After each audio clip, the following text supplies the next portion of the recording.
Hello, everybody.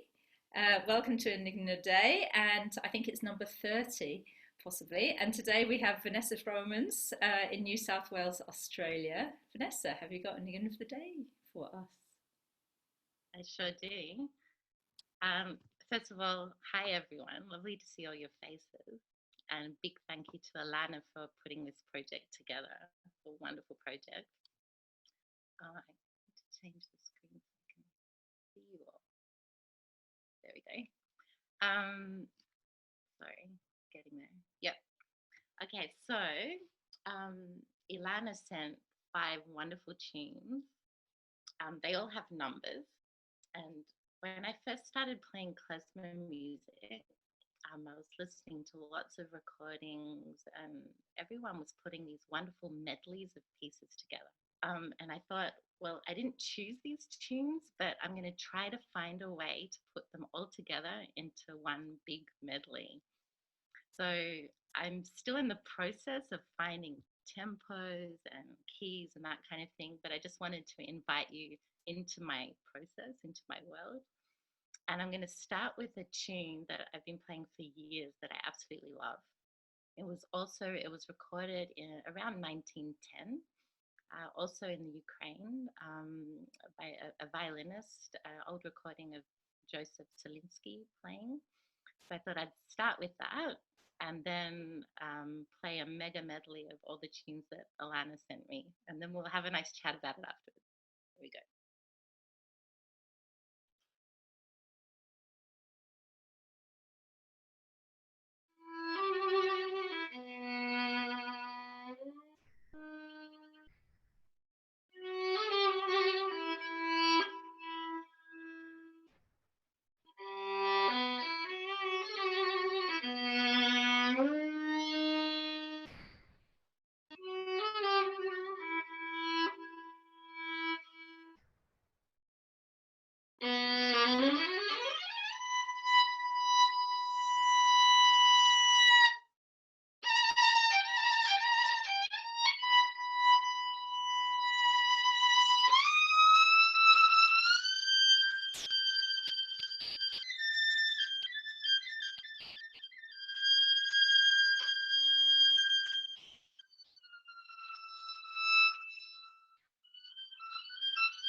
What a fabulous medley, Vanessa. As I said, it's in the process. I'm still filling out like different tempos, that kind of thing. It's working for me. It's great. I think one of the joys of this project has been really hearing unvarnished string playing? Because usually we play, you know, we're accompanied and we're at the mercy of everybody else. That's right. Um, so each of these tunes, there's Ilana put together a spreadsheet of information about the tunes. There's not a lot. A lot of them were handwritten sources by unknown cantors. Actually, two of the ones that I had. But I'll read out. So what was that? So 100. Actually, I'll play the melody just so that you remember which tune it was, and then I'll let you know a bit of information. So yeah, so number 140. That was the source was handwritten notes by an unknown cantor. That was this one.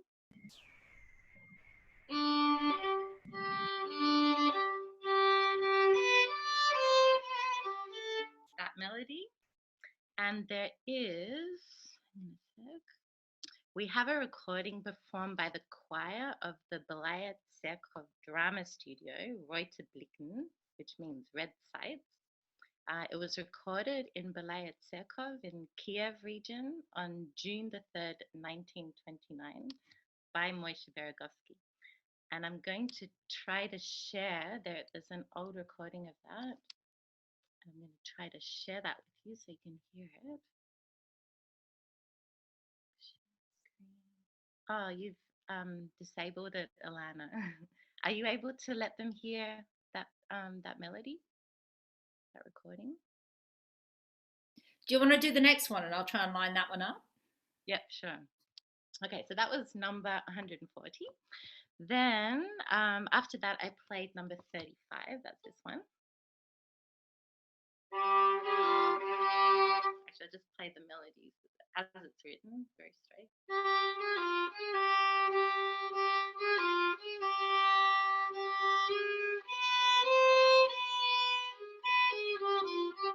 That melody.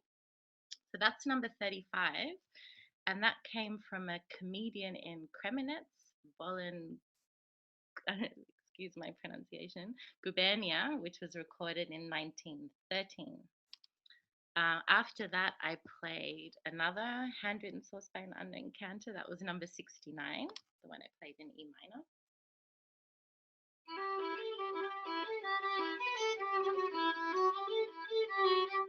That melody.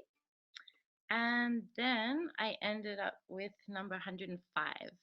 And there's a recording of Belf playing that one as well. Actually, Amit Weisberger, he recorded this. You can find it on YouTube, where he played the tune and then played Belf playing it as well.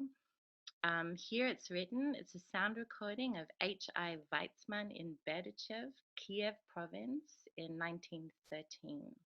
This chorus was distributed among the Hasidim. And what else does it say? The adherents of the Tzaddik in Chernobyl. So that's all the information we have. There aren't many. So the two of them were handwritten sources, which is interesting for me because actually, like, I came to Klezmer wanting to get away from the page, so from the scores. So I feel like I've come full circle in a way. I don't know if there are any questions about this. This is like my process. So what I've been doing is singing the melodies, playing the melodies, living with the melodies, basically, all those in-between moments, you know, when you're driving your car or you're taking a walk or you're on your bike. I've got a new hobby, which is stand-up paddling. So while I'm doing that, I'll be singing the melodies with stingrays gliding underneath my board, which probably has influenced some of the attack in my bow.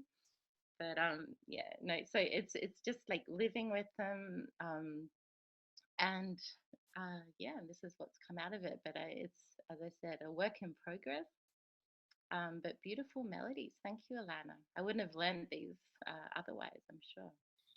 Oh, thanks for doing such a great job with them, Vanessa. Do you want to just hear that recording you were talking about? I think I've got it here.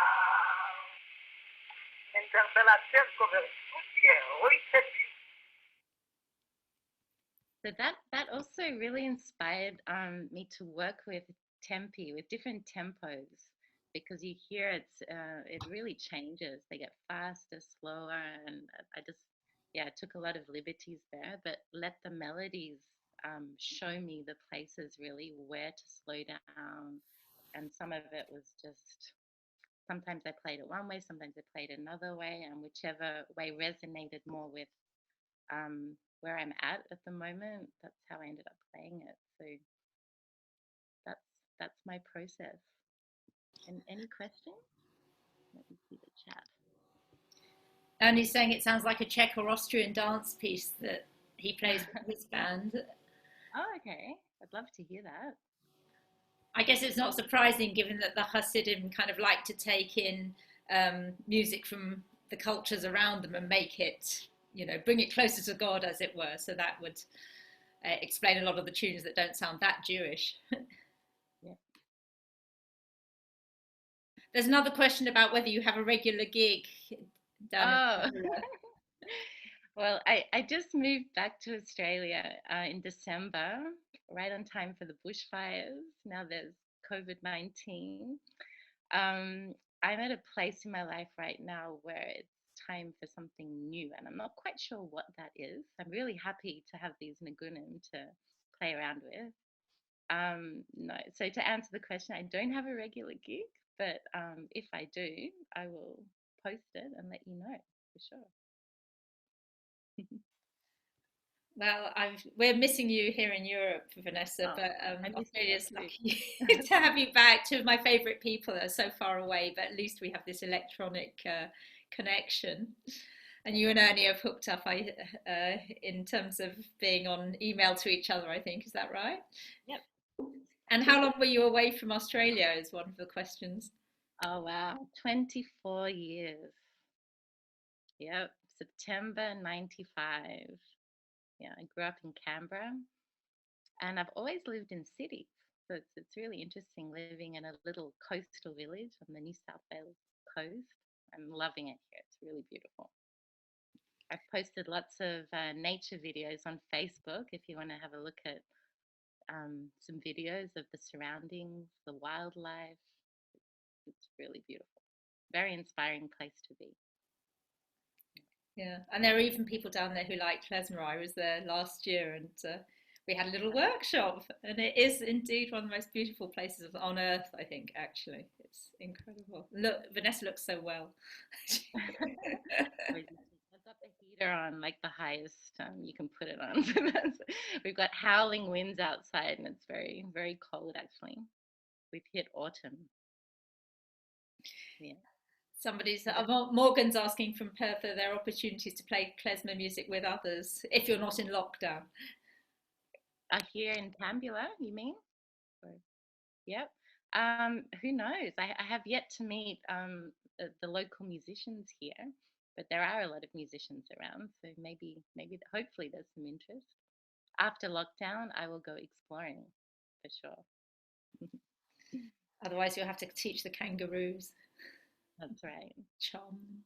I will tell you. I'd like to tell you how I came to klezmer, because like what I mentioned earlier, coming full circle, it was I studied classical music, and I made a trip to visit a friend in New York. This is before klezmer, and I think just before the trip, my aunt in the Netherlands, she had given me 2 CDs. She gave me Alicia Svigels's Fiddle CD and The Fiddler in the House with Itzhak Perlman. And I just could not stop listening to these CDs. And then I went to New York. I wanted to explore the little jazz bars there. And I ended up in this bar called, I think it's called Bar 55. And it had absolutely nothing to do with klezmer, but there was this saxophonist playing there. To this day, I don't remember his name, which is a real pity, but he was playing all his own compositions, very free, very expressive, and it just drew me in. It was just amazing. And when I got back to the Netherlands, I just realized I was on the wrong path. And because I remember I had all these scores. I was supposed to play a concert with this chamber orchestra in Rotterdam. And I still remember putting the score on the music stand, and everything inside me was screaming, "No, don't do it." I put my violin down, I put the score down, and I just had to figure out a way of, okay, well, if not this, then what? you know. And of course, I remembered the CDs that I just absolutely loved, and also even with the classical repertoire that I was playing, a lot of them had folk melodies, like Romanian folk melodies, Jewish melodies in there, and they were always the compositions that I was drawn to playing. So at some point I thought, oh, okay, well, let's go to the source and find out more about these gorgeous melodies. So then I started workshop hopping, as many of you have done as well. Went to Weimar, went to Klez Canada, to Fürth, all these wonderful festivals in Germany while I was living there, and got to know some wonderful people and played lots of music, and yeah, just fell in love with it basically. But yeah, it was a jazz saxophonist that brought me to Klezmer, along with 2 CDs, my aunt. Wow, what a journey! What a journey! Wonderful. I think you had one more. If there are no more, are there any more questions? Nothing so far. Did you want to share with us another little insight into Beregovski? Well, yes, so I did years ago, like this must be at least 10 years ago now. I recorded a CD with my band Knuckle. Some of you might have heard it. And that was using the instrumental collection of Beregovski. So we basically went through all the tunes, and that time in that project we got to choose the tunes, and then so we recorded a CD, and I thought I'd end with a sweet tune. It's the Tish-Nignim. Um, am I able to share that, Ilana? Oh, if you just play it, we'll be able to hear it. Play it. Oh, okay. I think that's probably simpler than I don't. Yeah. Yeah. And Ernie says while you're putting it on, is it available? Yeah. I still have. I don't have many of the CDs left. I have a couple, but I've got a lot of it on SoundCloud. But I can, just get in touch with me, and I'll put one in the post and send it to you. I've still got a couple left. Right. Second. Yeah. Okay.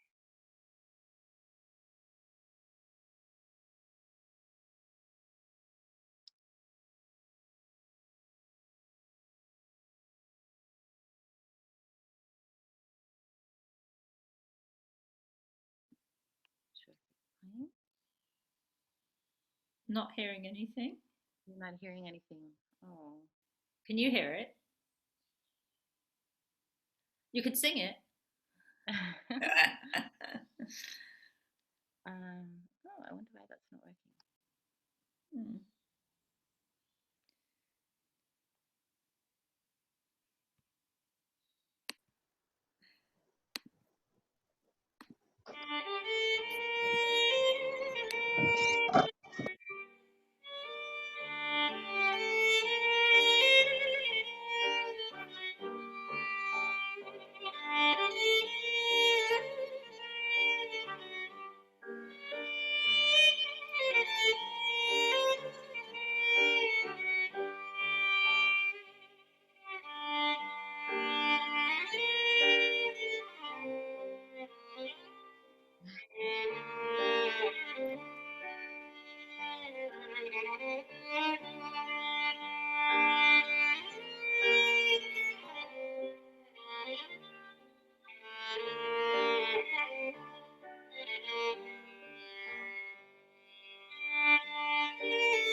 Thanks, Vanessa. That's absolutely beautiful. Thank you. Thank you all for coming. It's lovely seeing all your faces. And thank you, Ilana, again for this wonderful project. I'm looking forward to all the videos. Thanks, Vanessa.